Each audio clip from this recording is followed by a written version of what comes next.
me introduce myself first. My name's Seth Carper. I'm a saxophonist, obviously, in the Austin area, and I moved to Texas from New York City, where I was for a few years. I did my master's degree there, came down here and did my doctorate. Prior to that, I was in North Carolina, and I've been very lucky to be involved with jazz since I was considering I grew up on a chicken farm. There was not a whole lot of cards in my favor for doing that, but I had a great band director who, despite the fact that there were 5 people in my 6th, 7th, 8th grade band, encouraged us to start a jazz band. So, great job today, guys. A lot of really positive stuff. One of the strongest rhythm sections I've heard today, and I really appreciate that. I would like to hear more, like maybe some of the sections where we could hear some solos from, piano or drums or whatever, bass, do some stuff. Who's the vibraphone solos? Nice job. I didn't see your name on the solo sheet. Yeah, he's the last minute ad, but I put vibes question mark and circled that. So nice job. Hello. Logan. Also, a lot of sound, which is a good thing. So when we've got all of that sound, and you were doing some of this already with shaping notes. Kind of my rule of thumb is if it's a note that's sustained longer than a quarter note, I try to do something to shape it. You guys were already doing that. I didn't have to say that very much on the recording. I've said that probably 50 times in the last 3 days to other bands. What I did notice was 2 things, and they're small things, but they're the things that aren't marked in jazz scores. I know I'm a composer as well. I have a big band that plays every month at the Elephant Room in Austin. It's all original works. It's called the New Original Works Jazz Orchestra, and I write for it and I put it out there, and I spend all this time writing cool harmonies and cool melodies and cool rhythms, and then somebody looks at it and goes, "What dynamic do you want at 33?" And because I never make it to the dynamics, I never make it to the articulations, and most jazz composers, that's like the last thing. But it's not so much because we forget about it, it's because that we know that the bands that we're writing it for have all been listening to a bunch of jazz and big band music and stuff like that, and I don't need to tell them, hey, shape this line or put a crescendo or articulate it like this, or in our case, laying back a line at a certain spot, right?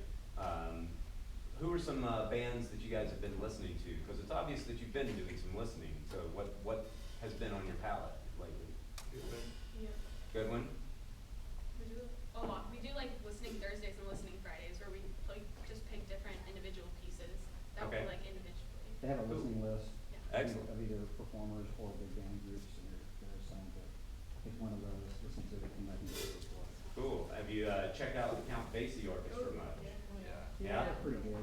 Yeah, they're pretty good. I've had a couple of experiences in my life that were really great for me. Number one, when I was 16 years old and I bought my first car for $700 from my brother, $3,500 for my first saxophone, $600 for my first car. So my priorities were straight. My band director gave me a cassette of the Count Basie Orchestra. You guys know cassettes, right? Yes. It's something us old people listen to. And I stuck it in there. And I had hair down to my butt and played guitar and played trumpet in the marching band and the wind ensemble, and played saxophone in the jazz band. The jazz was kind of a cool-ish thing, but when I heard the Basie band the first time, I was like, man, this is boring. I don't want to hear this.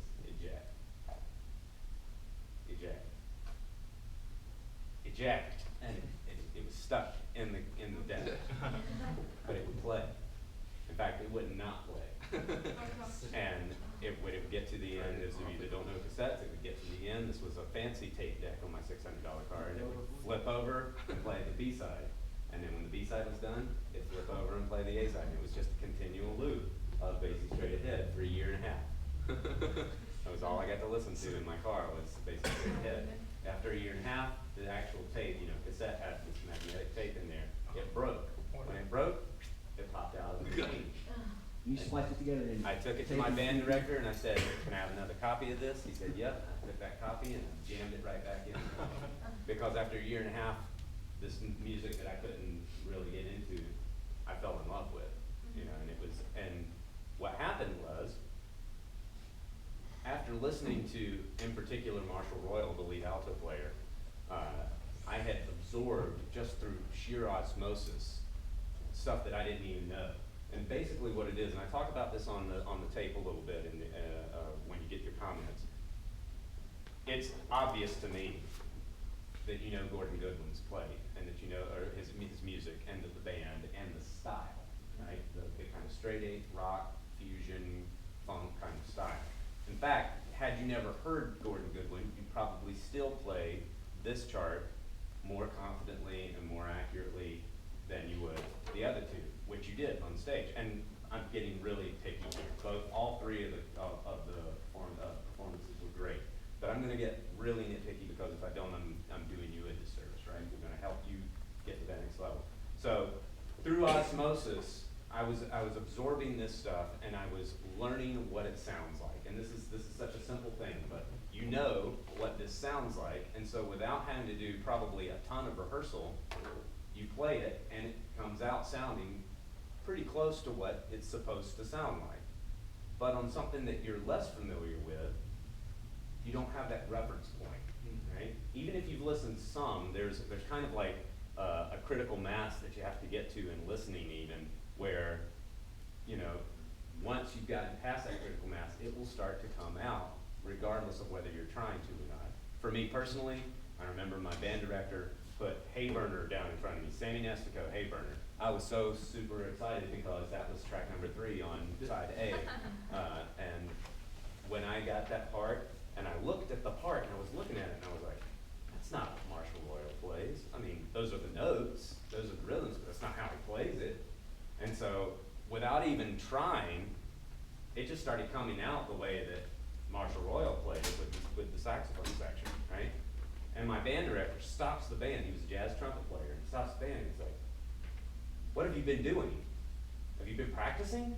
And I said, you know, when your band director asks, have you been practicing? You better say yes, but I admit I couldn't, and tell no lie. I said, no. And he said, well, what have you been doing? I said, I don't know. I've just been listening to the tape. And all of a sudden he goes, oh, well, that makes sense. You know, because it totally made sense to him that if I knew what it was supposed to sound like, as long as I'm competent enough on my instrument to make a sound, it will come out sounding like that. So most of what we're going to work on, which, you know, it won't be that much. We're probably going to take a look. In fact, pull up Love for Sale. We'll start with that. Most of this can be fixed just by you listening, and it will come out through osmosis. And if not, subconsciously, when you start listening back to it, and you go, oh gosh, that didn't sound like what I know it's supposed to sound like, then you'll make a conscious effort to change it. So just to refresh my memory, how about starting this for me?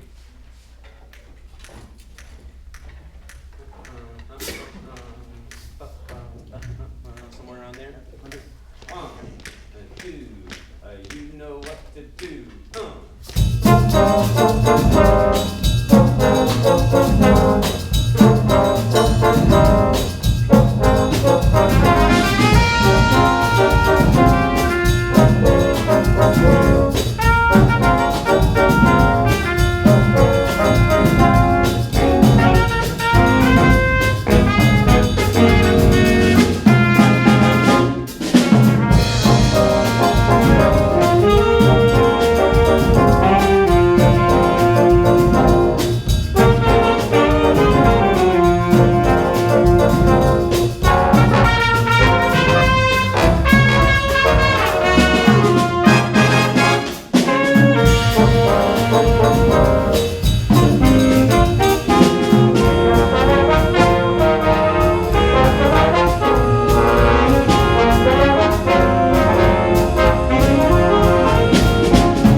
here than what I heard on stage. And, you know, sometimes it's just the fact that you're on a stage and it doesn't hit you.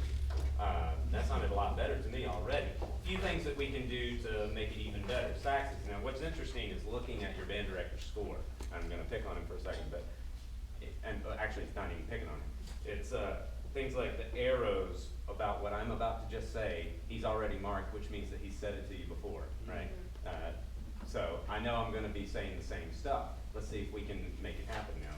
I used to do this when I was a middle school band director for 3 years before I needed sleep because I was playing till 2 or 3 in the morning and getting up at 6 and going and teaching, and you need way more patience than that for middle schoolers. At the very beginning, trombones. 1.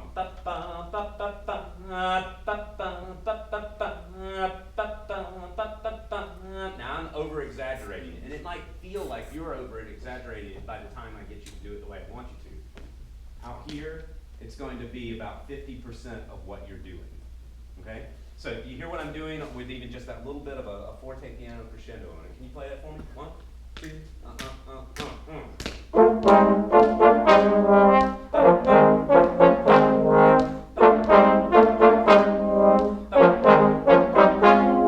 Yeah, and some notes are going to be easier to do that on than others, but try it at some point all the way through there.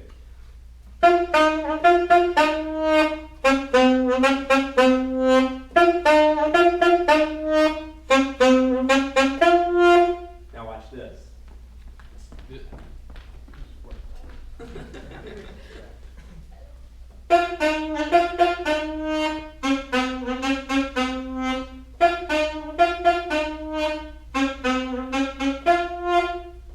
A lot different, right? Yeah. I mean, but you can still hear that I'm doing it. Do it again, and I want all 4 of us doing the same thing. 2.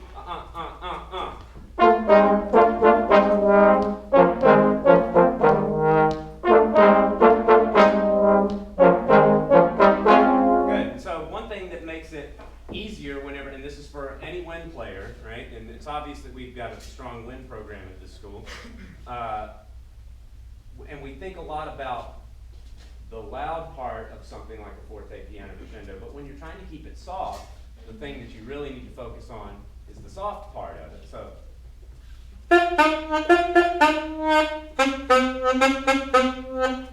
you hear how the note almost disappears there. You'll also notice that I'm doing something that is a huge no-no in concert band. Anybody hear it? Tongue stopping. Huge no-no in concert band. Absolutely one of my most used things in a jazz ensemble setting, okay? So don't be afraid of doing that, all the way into that rest, okay? One more time, and then I'm going to move on because we've got some other stuff to do. 1, 2, you know what to do.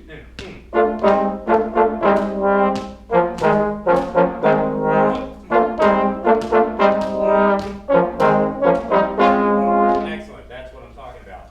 All right, and then what I mentioned on the tape was regardless of where you start that, as soon as the melody comes in, drop it about 30%.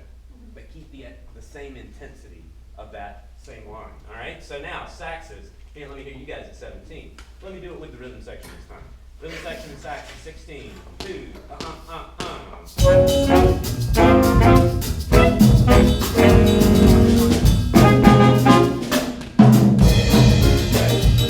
can you give me some of what I was just talking to them about? I see a bunch of notes that are longer than a quarter note, and even though it's only a dotted quarter note, it's an 1/8 note longer. It's enough time for us to do something like.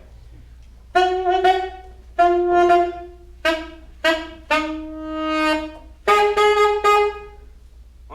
2,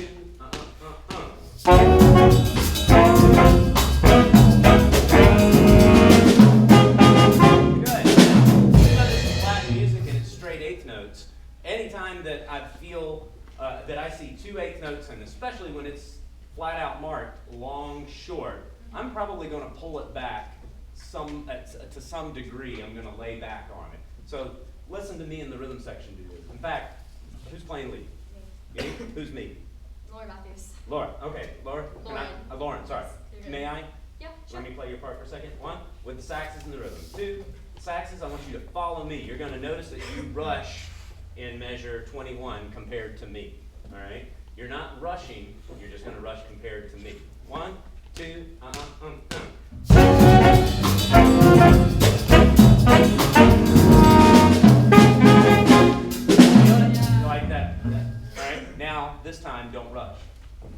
Okay, follow me. 1, 2, you know what to do. See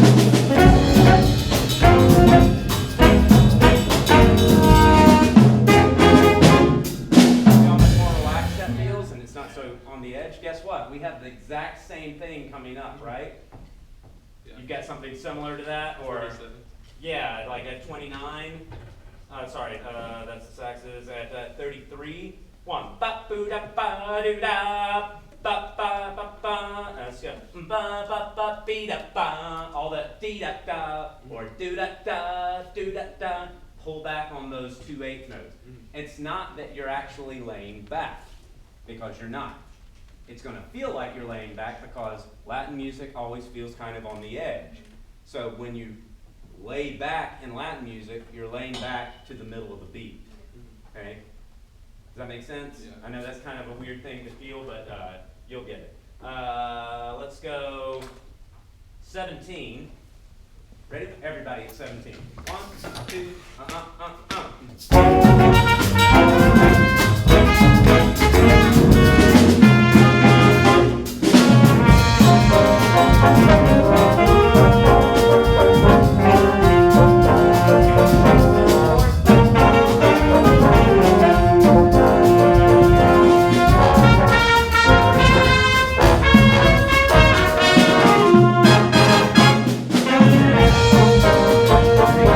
I hear trumpets and rhythm section at 33? 1, 2,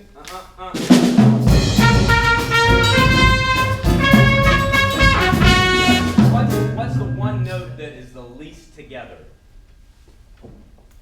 Where does it feel like it's the least together? Yeah, the first note of 35. The first note of 35, right. And how is it not together? It's late. Let's hear it again. 33. 1, 2,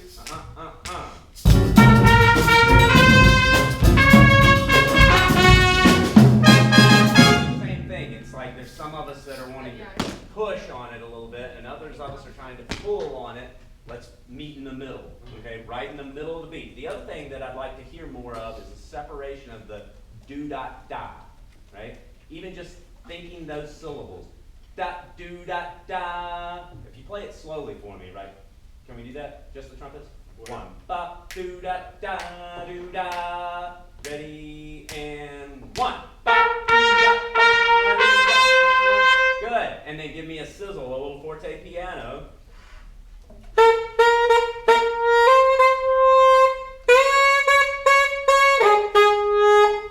Yeah. Right? Sorry, I'm trying to transpose your part at the Yeah. same time. 1, 2, a little bit slower, and 1. The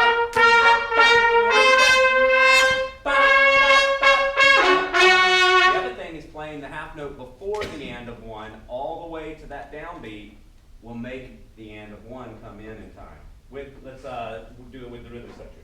But do that down a little under tempo. 1, 2,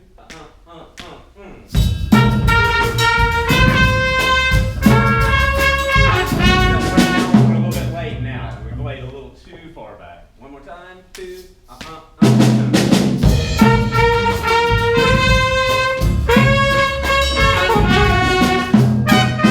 That's better. A little faster now. And stay relaxed. 1, 2,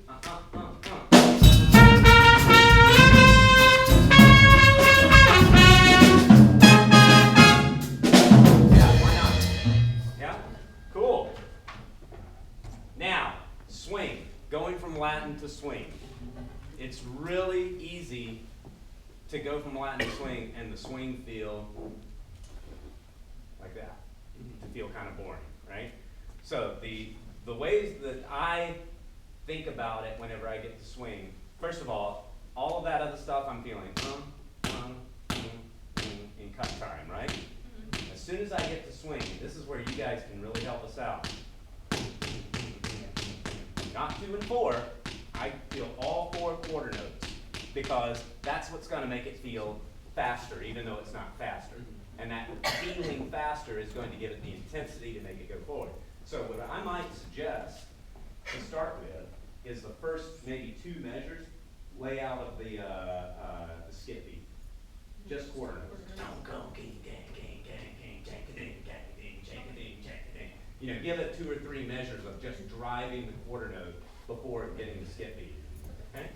Let's get into it. 33, and then we'll keep going. Ready? Oh, 1, 2,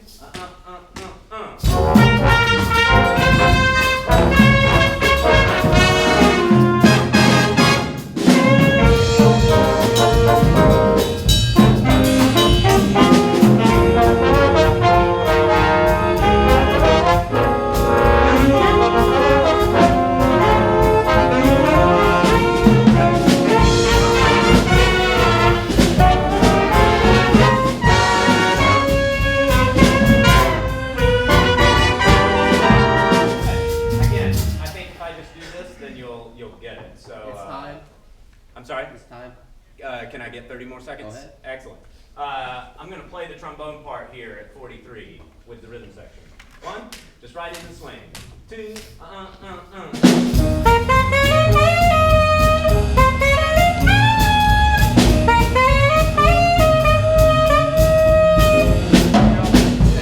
kind of thing, like boom, one, bum, one. Now I'm reading bass clef and up an octave somewhere it should be, but and then sax is the same kind of stuff, but you've got backgrounds, right? 43. 1, 2,